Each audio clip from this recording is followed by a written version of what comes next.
ఇది మొత్తం కూడా నరికేసారు.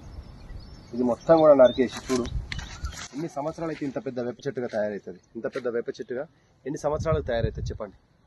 దీన్ని చంపడం అంటే ఆక్సిజన్ 1,00,000 మందికి ఆక్సిజన్ అందించిన ఒక కెపాసిటీ ఒక చెట్టును నరకడం అంటే చాలా బాధాకరం. మీకు చేతులు ఎట్లా వచ్చినాయి రేవంత్ రెడ్డి గారు?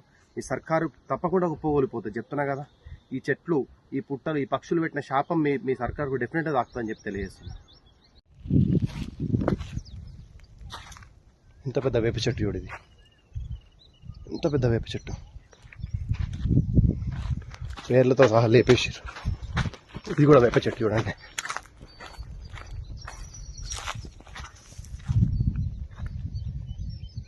ఇంత పెద్ద వేప చెట్టు ఎన్ని సంవత్సరాలు అయితే ఇంత పెద్దగా అవుతుంది చూడండి.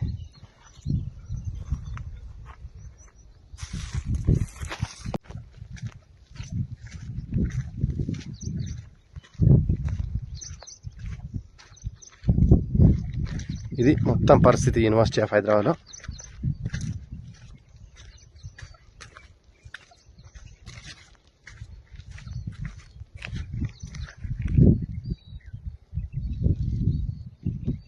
మొత్తం వేప చెట్లు లాంటివి పెద్ద పెద్ద చెట్లు, వేప చెట్లవి. తర్వాత మిగతా చెట్లన్నిటిని కూడా వాళ్ళు కట్ చేసారు చూడండి. ఇది పరిస్థితి.